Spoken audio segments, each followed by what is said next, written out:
I'm just going to start with an opening remark, and then I'm going to welcome your questions. My team and I looked over the recent data and the recent information released around the modeling for the fourth wave. We are in a fourth wave. It's very, very clear. And so I have a very serious message I want to deliver. I want, first of all, everyone to know that times could get really bad. Things could get really serious. And the single most important thing that everyone can do right now is to get vaccinated. And I want to speak directly to young people. I myself am someone, before the pandemic, I would say, oh, it's a cold, I'm fine. I have a little bit of a fever, no big deal. I would always minimize things and say, I'm tough, I'm fine, I'm not going to get sick. Or even if I'm a little bit sick, it's no big deal. I would say that all the time. Friends who know me that I would never admit. I don't even say the word I'm sick. That's what I used to say. I would be like, oh, I'm not, I just have a minor malfunction. I wouldn't even admit when I was actually legitimately having a fever or I was sick. I wouldn't admit it because I wanted to be tough. I got vaccinated. I 100% got vaccinated. I got 2 vaccines. We showed it to the world. My wife and I got vaccinated because we know it's important. This is serious. This is serious stuff. You got to get vaccinated. You might be young, you might be healthy, but we do not know that you're going to be protected just because you're young and healthy. And more than that, we know maybe you might be okay, but getting vaccinated will prevent the spread. It helps reduce the spread. So getting vaccinated means you are saving someone else. Maybe a loved one who's vulnerable. Maybe a kid that's in your family, a young one in your family who can't get vaccinated. It would be a horrible thing to happen to anybody. I would never want this to happen to anybody.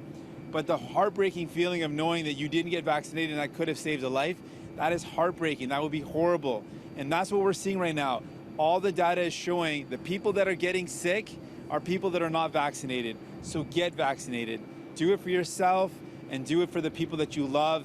It would make a huge difference. The second thing I want to talk to you about, and this is really important, I want you to hear this.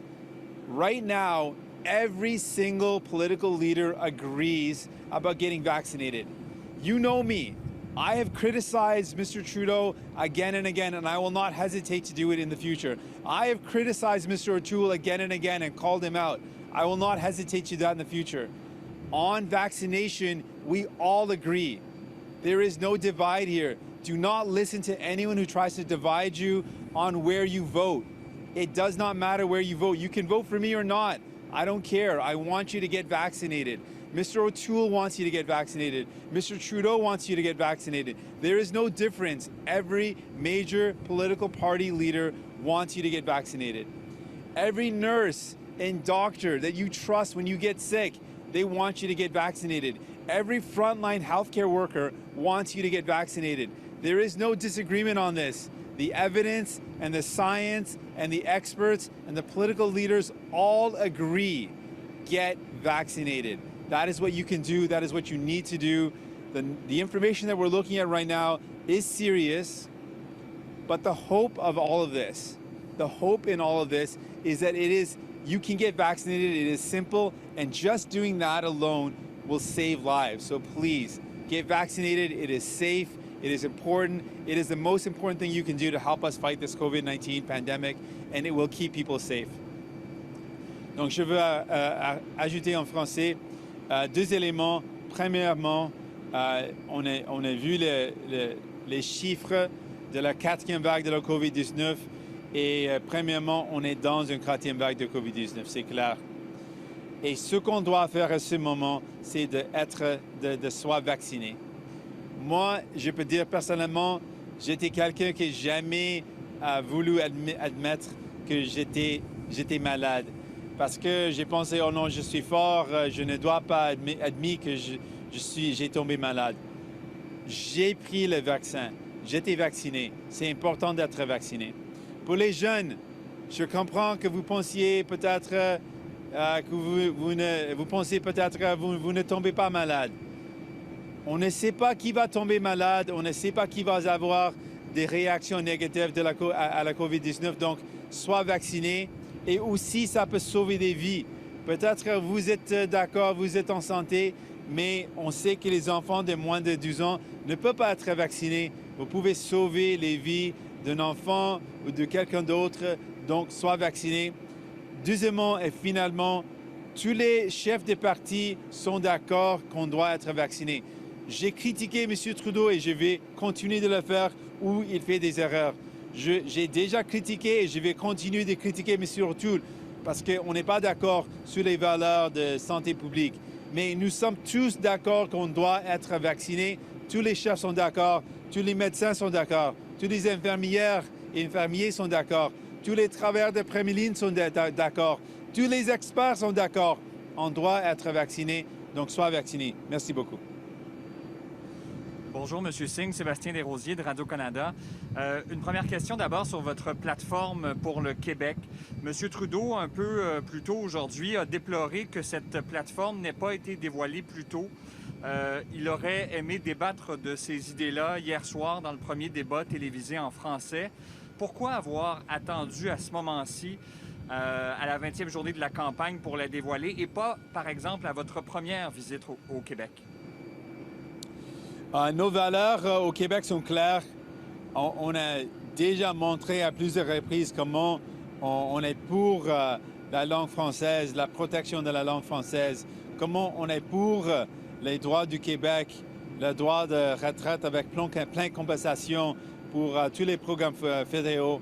Donc ce ne sont pas un surpris qu'on est pour le Québec et on a dévoilé notre plan aujourd'hui et on est fiers de ça. Mais on a eu la chance de débattre notre vision pour le pays. Et une grande question qui est claire, et on a posé cette question à Justin Trudeau et il a dit ce qu'on a déjà su, qu'il n'est pas prêt à faire payer le juste part des ultra-riches. Il a voté contre notre motion pour faire payer le juste part des ultra-riches. Et ça veut dire qu'il va couper l'aide aux gens, ce qu'il a déjà commencé avec la coupure de $800 par mois de la PCRE et il va aussi augmenter la pression sur les épaules des travailleurs et travailleuses. Vous avez un choix dans cette élection. Les néo-démocrates vont s'assurer que les compagnies comme Amazon payent le juste part pour investir dans les gens. Et je reviens sur une question que je vous ai posée un peu plus tôt sur les armes d'assaut. Le Parti conservateur a clarifié sa position aujourd'hui, disant qu'il voulait interdire la possession d'armes d'assaut, mais M. O'Toole ne s'engage pas à financer un programme de rachat. Qu'est-ce que vous pensez de ça et est-ce que vous vous engagez à financer un tel programme? Les libéraux ont promis d'avoir un programme de rachat. C'est ce que la communauté a voulu. On sait que les attentats, les massacres qui étaient perpétués avec des armes d'assaut continuent d'avoir des blessures dans la communauté. La douleur continue. Donc, on doit protéger la population. Et pour nous, c'est un programme de vraiment interdire les armes d'assaut. Et les libéraux n'ont pas le fait. On est prêt de le faire.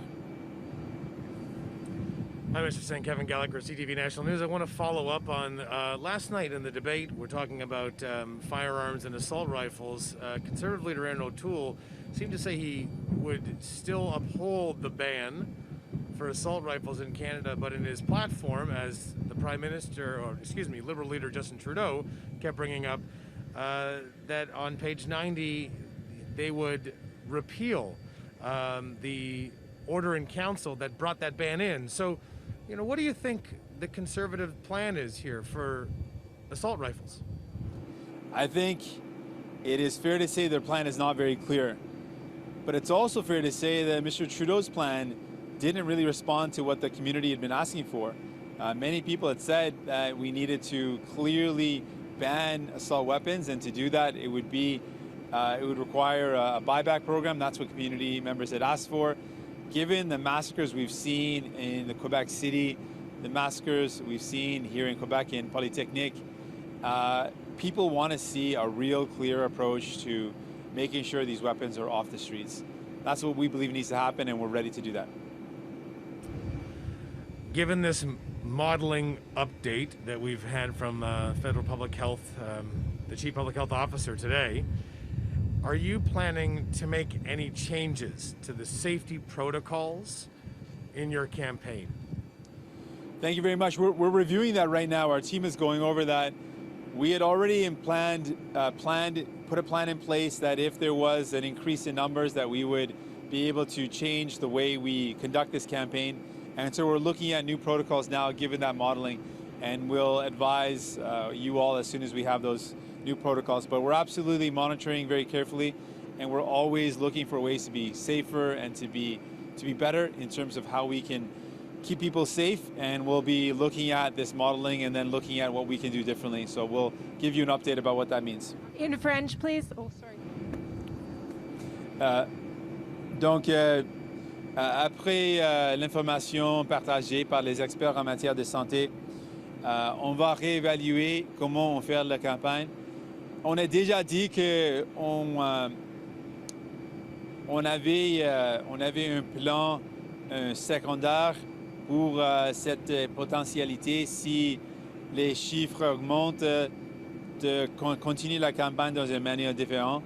Donc, on a déjà planifié cette option, et avec les nouvelles sortant aujourd'hui, on va réévaluer comment on fait notre campagne pour avoir des protocoles différents, et on va les partager quand on a décidé c'est quoi les différents, c'est quoi les approches différentes. Hi, Mr. Singh, Abigail Beeman, Global News. On the new modeling today, I'd like your thoughts on hearing Dr. Tam present a critical message, talking about, a moment of crisis after having not addressed Canadians live for the past 3 weeks during this election campaign. Do you think there's a disconnect there? And what do you think about not having had those updates for these previous few weeks if we're in such a dire situation? I don't know why there weren't updates and why those updates couldn't have continued. So I can't speak to why that happened or what the decision was around that. But things are really troubling given what we've just read and what we've just learned. And so I think we need to have regular updates so that Canadians are aware of what's going on and the potential risks that we're up against. I think people need to know. But again, I reiterate what the take-home message, the clearest message that Dr. Tam and others have expressed is that we need to get everyone vaccinated. So if you know someone that wants to get vaccinated, but they don't know how to, please help them out. If someone needs a ride or needs help to get vaccinated, please help them out. And if you yourself are not sure and have some questions, ask those questions. Ask a qualified healthcare provider. Ask someone that you would trust if you got seriously sick. Ask that person what they would do. And that healthcare provider, I guarantee you, will tell you to get vaccinated. So please get vaccinated. I'd also like to ask you about the timing of your Quebec platform, to follow up on my colleague's question. You were in Quebec for 3 days. You could have dropped that platform before the debate and then had a chance to debate on it. The materials were given to journalists under embargo about 25 minutes before you spoke. It seemed pretty last minute. What is the strategy with dropping it, before you leave the province? Our values are very clear. We've been really clear on where we stand, so it should come as no surprise that we've got a clear plan for Quebec. We wanted to make sure we had a plan that responded to some of the different elements of the pandemic and some of the increased urgency around the climate crisis. But folks know where we stand. We believe very strongly in defending the French language, defending culture here in Quebec. And we've always said, based on our Sherbrooke Declaration, as brought in by Jack Layton, that we believe in asymmetric federalism, which recognizes the rights of Quebec, and that Quebec has the right to withdraw from federal programs with full compensation. So those are always been our values, and they're things that we've always believed in. Hi, Mr. Singh, Nick Boisvert with CBC. Professor at Simon Fraser University analyzed each of the parties' climate platforms and put that study out today. He found the Liberals was the most effective and the least costly, and the NDP was ranked fourth behind the Liberals, Conservatives, and the Greens. And if I can quote something from there, he said that your plan was very costly and largely ineffective and unnecessarily costly as well. How do you respond to criticisms that your climate plan won't do what you say it will? Well, we'll just look at the track record of Mr. Trudeau and what he's done in the past 6 years. We don't really need to look at any hypotheticals. We've got the evidence. He promised to end fossil fuel subsidies and instead increased them by $900 million a year. He put in a price on pollution that exempts the biggest polluters. He set targets and missed every single one of them. He talks a lot about the environment being really important, but has the worst record of any leader of any G7 nation in terms of emissions. He is the only leader whose emissions have gone up every single year since he's been in power. So really, how can Canadians believe that Justin Trudeau is going to do anything different now? We've laid out some concrete things we would do. We are not afraid to take on the biggest polluters. We would end fossil fuel subsidies. We would invest in clean transportation, renewable energy, and retrofitting homes and buildings. We want to fight this climate crisis. We are dedicated to fighting it. And we will do everything we can, listen to experts, and hear their advice and hear their opinions in improving our plan. But we know certainly that with 6 years in office, Mr. Trudeau has not done what's needed to fight this climate crisis. When you have at least one expert, though, in this case, saying that your plan is no good, basically, that it's got ideas that are going to just be too expensive to actually pull off, do you need to rein in some of these things? Do you need to get more costing on what you're trying to do? How do you think you can appeal to people like this, who have expertise, who say you're not on the right track? We've consulted with experts, and they believe our plan is a good plan, and they believe our plan will work. But we're always open to hearing better ideas and looking at ways to improve, and so I'm always open to that. I think that's very important. We are open to suggestions around how we can do a better job. But let's be clear, the choice is between Justin Trudeau, who has failed miserably with 6 years in power. He has failed you. He has failed to fight this climate crisis. He has made things worse. What is the most urgent crisis of our generation, he has abysmally failed. We believe that we need to do better, and we are committed to doing better.